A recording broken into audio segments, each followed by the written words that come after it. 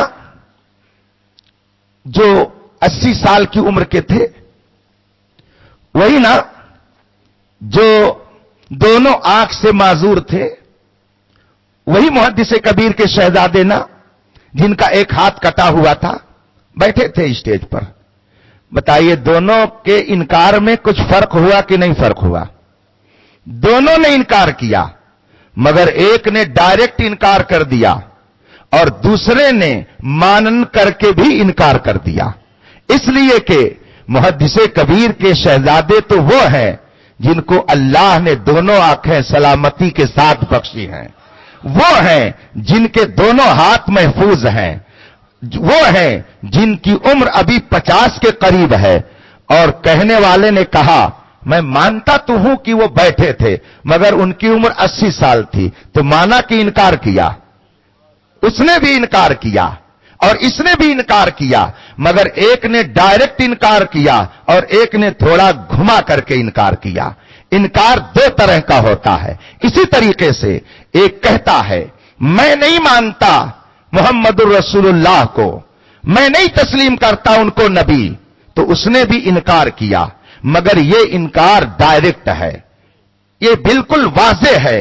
اور ایک شخص کہتا ہے میں مانتا ہوں محمد اللہ کے رسول ہیں، مگر میں یہ نہیں کہتا کہ وہ غیب بھی جانتے تھے، میں یہ نہیں کہتا کہ وہ عبداللہ کے بیٹے تھے، میں یہ نہیں مانتا کہ وہ آمنہ کے پیٹ سے پیدا ہوئے تھے. بتائیے اس نے بھی انکار کیا کہ نہیں کیا؟ انکار دونوں نے کیا، مگر ایک نے صراحتاً ڈائریکٹ انکار کر دیا اور ایک نے تھوڑا گھما کر کے انکار کیا. انکار دو طرح کا ہوتا ہے. اسی طریقے سے کفر بھی دو طرح کا ہوتا ہے. ایک یہ ہے ڈائریکٹ کوئی کہہ دے میں نہیں مانتا شریعت کیا ہے، میں شریعت کو نہیں تسلیم کرتا، اسلام کو نہیں مانتا، یہ بھی انکار ہے، اس کو بھی انکار کہا جائے گا.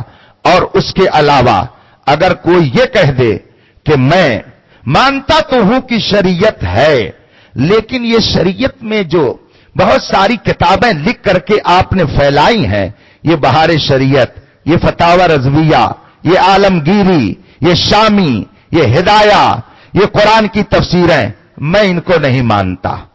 تو جب کسی کتاب کو نہیں مانتا، شریعت جن کتابوں میں درج ہے جب ان کو وہ تسلیم نہیں کرتا، تو اس کا مطلب یہ ہے کہ اس نے شریعت کا انکار کیا، مگر اس کا انکار ڈائریکٹ نہیں ہوا بلکہ بالواسطہ ہوا. ایک شخص کہتا ہے کہ میں دین کو نہیں مانتا، اور ایک شخص وہ ہے جو کہتا ہے میں علماء کو نہیں مانتا. یہ کیا ہے؟ دونوں نے دین کا انکار کیا، مگر دونوں میں فرق ہے. اب وہ فرق ذرا سنیے. ایک شخص نے کہا کہ میں دین کو نہیں مانتا، اس نے ڈائریکٹ دین کا انکار کر دیا، اور ایک نے کہا میں علماء کو نہیں مانتا. تو ظاہر سی بات ہے جب علماء کو نہیں مانتا تو علماء کہلائے کیوں؟ علم دین ہی کی وجہ سے. تو علماء کا بھی انکار، یہ اس نے گویا دین کا انکار کیا، اور دین کا انکار یہ گویا دین لانے والے نبی کا انکار کیا. تو اس نے بھی انکار کیا، مگر دونوں انکار میں فرق ہے. اسی لیے علماء فرماتے ہیں کہ کفر دو طرح کا ہوتا ہے. ایک ہے کفر لزومی اور ایک ہے کفر التزامی. کفر لزومی کا حکم الگ ہے اور کفر التزامی کا حکم الگ ہے. کفر التزامی کا مطلب یہ ہے کہ ڈائریکٹ کسی نے انکار کر دیا، ضروریات دین میں سے کسی چیز کو ماننے سے وہ مکر گیا. مثلا اس نے کہہ دیا میں خدا کو نہیں مانتا، میں شریعت اسلامیہ کو نہیں مانتا، میں رسول پاک کو آخری نبی نہیں مانتا، تو اس نے انکار کیا. اور یہ انکار ایسا ہے ڈائریکٹ جس کو کفر التزامی کہا جائے گا. اور اگر علم دین کا انکار کیا تو یہ کفر التزامی نہیں بلکہ کفر لزومی ہے کہ جب اس نے علم دین کا انکار کیا تو اسی کے ضمن میں بات سمجھ میں آ گئی کہ اس نے دین کا بھی انکار کر دیا. اسی لیے علماء فرماتے ہیں کہ علماء کی توہین کفر ہے.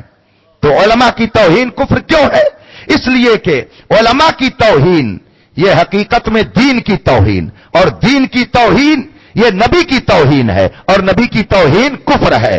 تو بظاہر اس نے علماء کا انکار کیا، مگر حقیقت میں اگر دیکھا جائے تو اس نے رسول پاک کا انکار کیا. یہ ہے کفر لزومی. تو کفر دو طرح کا ہوتا ہے، ایک کفر لزومی اور ایک کفر التزامی. اب علماء نے جب دو طرح کے کفر کو دیکھا تو کچھ علماء نے سوچا کہ مسلمان ہے، اگر بچنے کی کوئی صورت ہے تو بچا لیا جائے، جرم سے بچانے کی کوئی تدبیر اگر نکل سکتی ہو تو نکال دی جائے. اس لیے علماء میں اب دو گروپ ہو گیا، علماء محققین اور فقہائے اسلام. چنانچہ محققین علماء فرماتے ہیں کہ کفر لزومی بظاہر کفر ہے، مگر بچانے کی کوئی نہ کوئی تدبیر نکل سکتی ہے تو اس کو کفر سے بچا لیا جائے. اور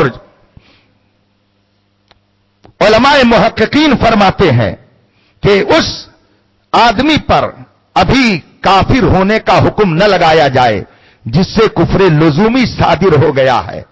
ہاں اگر کفر التزامی صادر ہوتا ہے تو اسے کافر کہا جائے گا. مثلا اگر کسی نے کہہ دیا کہ ہم رسول پاک کو آخری نبی نہیں مانتے تو یہ کفر التزامی ہے. اب اس پر سارے علماء متفق ہیں کہ یہ کافر ہو گیا، اس کو مسلمان نہیں مانا جا سکتا. ایک شخص نے رسول پاک کی شان میں گستاخی کی، سارے علماء متفق ہیں کہ وہ کافر ہو گیا، اس لیے کہ اس نے کفر التزامی کیا. لیکن اگر کسی نے کفر لزومی کیا تو ایک جماعت علماء کی فرماتی ہے کہ جب تعویل کی کوئی صورت بن رہی ہے تو اس کو کفر سے بچا دیا جائے، مسلمان ہے. شبہہ کی بنیاد پر بڑے بڑے جرم میں آدمی ملوث ہونے کے باوجود کورٹ سے چھوٹ جاتا ہے، تو اگر کفر میں کہیں شبہہ ہو رہا ہے تو اس کو بچایا جائے. یہ علماء محققین کی جماعت کا فرمان ہے. اور عام فقہا فرماتے ہیں کہ کوئی چاہے کفر لزومی کرے یا کفر التزامی کرے، دونوں صورتوں میں جب اس نے کفر کیا تو ہم اسے کافر کہیں گے. اس طریقے سے علماء کی دو جماعت ہو گئی، ایک علماء محققین کی اور دوسرے عام فقہا کی. عام فقہا فرماتے ہیں کہ چاہے کوئی کفر لزومی کرے یا کفر التزامی کرے، دونوں صورتوں میں ہم کافر کہیں گے.